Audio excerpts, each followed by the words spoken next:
So guys, today's session is very special because we are going to talk about my student Arav, who has recently cracked offer from Zscaler. Congratulations, Arav. Like Zscaler is very popular for asking very difficult, hard unseen DSA questions in their online assessments, and also their interview process is really difficult. But still, my student managed to crack it, so it's a very big success story, and we are going to hear about the whole preparation journey from Arav himself. One extra thing I would like to say that Arav has attended each and every coding session of mine from the last 8 months before achieving this victory. So, Arav, can you start introducing yourself, Arav?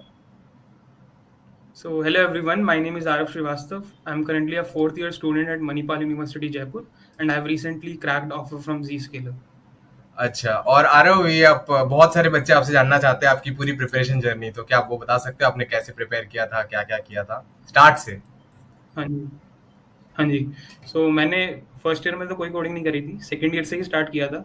सो मैंने पहले programming language learn करी, कोई मतलब जावा थी मेरे case में तो अच्छा। फिर जावा लर्न करी मैंने, और फिर उसके बाद विद टाइम मेरे को I realise the importance of DSA कि मतलब टॉप कंपनीज क्रैक करने के लिए इट्स वेरी इंपॉर्टेंट।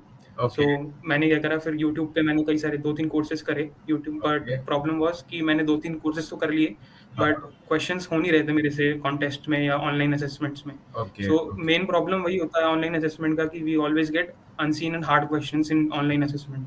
तो ओके। वो दिस इज अ प्रॉब्लम जो बाकी बच्चे भी फेस करते हैं। सो अच्छा। I was just surfing LinkedIn one day, so तभी मेरे को सर के मेंटरशिप प्रोग्राम के बारे में पता लगा, जहाँ पे सर ट्रेन करते हैं student for DSA for OA round.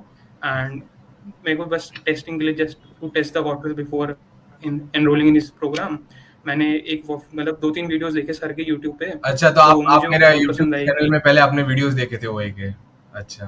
हाँ जी सर, उसमें वही के सॉल्यूशंस आपने कवर किए थे। Okay. So I really really like the way, मतलब कैसे आपने प्रॉब्लम्स को ब्रेक डाउन किया था okay. To okay. Make observations. तो ओके। वो फिर मेरा क्या था, एक तो कोर्स फिर मैंने एनरोल कर लिया था, और फिर आपका स्ट्रक्चर्ड बहुत था कोर्स, तो फिर 2-3 महीने में मुझे इंप्रूवमेंट दिख गई थी अपने अंदर। अच्छा, और फिर तुमने सेशंस जाना और काम करना चालू कर दिया, राइट? अच्छा, हाँ तो जी, आपका हाँ जी। जेड स्केलर का पूरा प्रोसेस बताओ ना, आपकी ओए राउंड में क्या पूछा गया था एग्जैक्ट डिटेल में, ताकि बहुत सारे व्यूअर्स हैं जिनका फ्यूचर में जेड स्केलर के ओए राउंड होंगे तो उनको बहुत हेल्प होगी, तो आप बताइए जेड स्केलर के ओए में क्या क्या पूछा गया था? सो मतलब देयर वर 3 राउंड्स। पहला था online assessment and 2 interview round थे। ओके। सो ऑनलाइन असेसमेंट में सीएस फंडामेंटल पे देयर वर 12 एमसीक्यूज और 3 क्वेश्चन डीएसए ओके। के थे। सो सीएस फंडामेंटल में तो सीएन के क्वेश्चन थे, लिनक्स ओके। पे थे, और डेटाबेस पे थे, DBMS.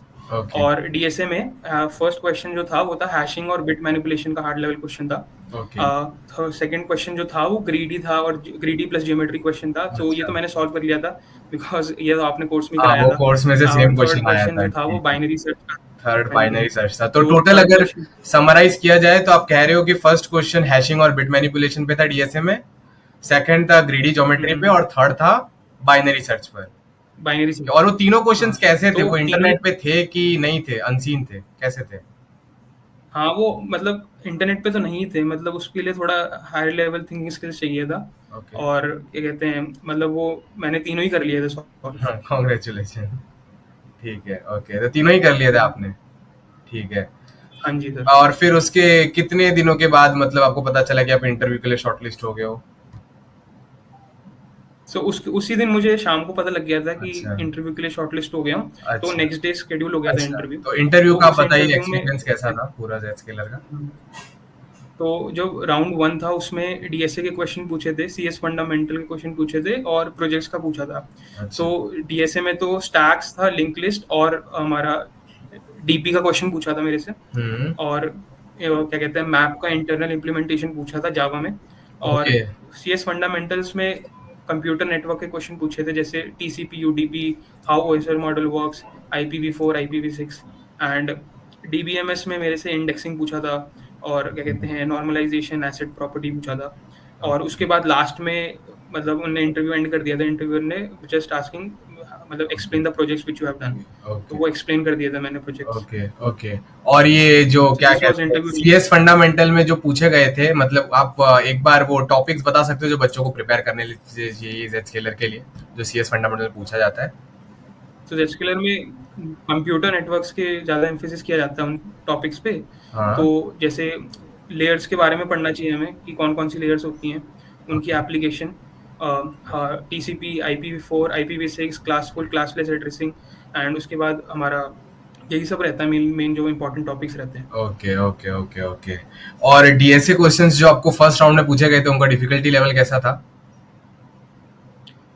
They were like medium to hard LeetCode अच्छा लेवल, मतलब अच्छा। LeetCode medium to hard. Okay, फिर फर्स्ट राउंड के बाद आपको कब पता चला आप सेकंड के लिए शॉर्टलिस्ट हो गए और कितना टाइम लगा था उस प्रोसेस में? मेरे को जस्ट लाइक 15-20 मिनट्स बाद मेल आ गई थी अच्छा। कि सेलेक्ट हो गए हैं सेकंड राउंड के लिए। वो भी ओके। नेक्स्ट डे ही शेड्यूल हुआ था उस राउंड के। तो सेकंड राउंड सेकंड फिर राउंड का हुआ था बता मेरा। दो कैसा था एक्सपीरियंस? तो सेकंड राउंड तो मतलब टोटली डीएसए पे ही बेस्ड था, कोई मतलब सीएस फंडामेंटल या प्रोजेक्ट से नहीं पूछा था। तो ओके। पहला क्वेश्चन जो पूछा था वो था हैशिंग और प्रायोरिटी क्यू का पूछा था मेरे से। हाँ। तो ये तो मैंने सॉल्व कर लिया था। सेकंड क्वेश्चन था बीएसटी का, बाइनरी सर्च ट्री का। तो इसमें थोड़ी मुझे डिफिकल्टी हुई थी स्टार्टिंग में सोचने में, बट वो मैंने डिस्कशन के साथ और फिर थोड़ा टाइम के साथ लाइक 15-20 मिनट्स लगे थे मेरे को, अच्छा। बट उसके बाद हो गया था मेरे से सॉल्व। तो जो बाइनरी सर्च ट्री का जो क्वेश्चन आपको करना पड़ा था वो आपने पहले देख रखा था कि कुछ नया आया था इंटरव्यू में? नहीं, वो सर पहले नहीं कर रखा था मैंने, वो अच्छा, नया ही इसलिए था। टाइम लग गया था करने में। फिर मतलब सारे हाँ जी, राउंड हाँ होने के जी। बाद आपको कैसा फील हो रहा था कि हो जाएगा कि नहीं हो जाएगा? हाँ, वो मतलब वही जो लास्ट में नहीं हुआ था एक क्वेश्चन, मतलब वो थोड़ा टाइम लग गया था उसमें, तो हाँ। उसमें लग रहा था। बाकी ठीक है। मेरे को तो लग ही रहा था कि हो जाना चाहिए। तो फिर अच्छा। उसके कुछ दिनों बाद लाइक 15-20 डेज़ बाद आ गया था मेरे को कि आई हैव बीन सिलेक्टेड। अच्छा, ठीक है ठीक है।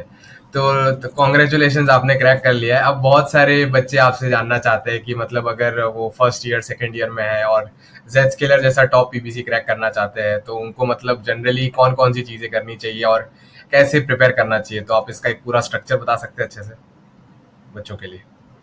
सो पहली बात तो यही होती है कि इन जो मतलब ओएज आते हैं तो उसमें भी हाँ। Most of the time gets hard और अनसीन प्रॉब्लम आती हैं। हम्म। तो डीएसए हमारी बहुत अच्छी होनी चाहिए, तो हमें उसके लिए फिर डीएसए सॉल्व क्वेश्चंस करने हैं, बट ट्रेडिशनल क्वेश्चन के साथ हमें जो हार्ड अनसीन क्वेश्चन है वो भी करने हैं। तो वो तो हम जितने ज़्यादा ऑनलाइन असेसमेंट दे पाएँ उतना अच्छा है। उससे क्या ओके। होगा कि हम फेमिलियर हो जाएंगे उस टाइप के क्वेश्चंस के लिए। और फिर क्या होता है कि मतलब उसके बाद इंटरव्यू की बात आती है। अगर इंटरव्यू में always try to name code quality अच्छी होनी चाहिए हमारा, क्या कहते हैं, ओके। इंटरव्यू में। तो फिर उसके लिए हमेशा वेरिएबल्स को you should give a meaningful name. और ओके। कोड जो है थोड़ा मॉड्यूलराइज होना चाहिए, मतलब ओके। मॉड्यूलर फॉर्मेट में होना चाहिए कि फंक्शंस यूज करने चाहिए। अच्छा तो वो अच्छा। उसमें होता है। और तीसरा इज टू स्टे कंसिस्टेंट, मतलब कंसिस्टेंटली डीएसए करते रहना चाहिए फेलियर्स के बाद भी। अच्छा, तो आप कह रहे हैं कि कोड क्वालिटी अच्छी होनी चाहिए और कंसिस्टेंट रहना चाहिए, राइट, बच्चे को? और हाँ जितना जी, हो सके उसको ओए और कॉन्टेस्ट का हाँ जी। ट्रेनिंग और प्रैक्टिस करना चाहिए, राइट? ठीक है ठीक है ठीक है। यस। और क्या कहते हैं, ये आपका एचआर मैनेजरियल राउंड हुआ था कि बस दो टेक्निकल के बाद जेड स्केलर में आपका इंटरव्यू प्रोसेस एंड हो गया था? सर मेरा 2 टेक्निकल के बाद हो गया था। अच्छा, ठीक है ठीक है ठीक है। Okay, so congratulations. I hope कि और भी बच्चे आपके जैसे Z thank you sir. Scalar crack करते रहे। कॉन्ग्रेचुलेशंस आ रहा हूँ। और गाइज जितने भी जेड थैंक यू स्केलर सर। में ओए के क्वेश्चंस पूछे गए थे this year and last year, उनकी पूरी लिस्ट डिस्क्रिप्शन में है। If you guys check out आपको मिल जाएगी। So nice to meet you, आ रहा हूँ, टेक केयर। अब रुको रिकॉर्डिंग, अभी तो थैंक यू। चलेगा।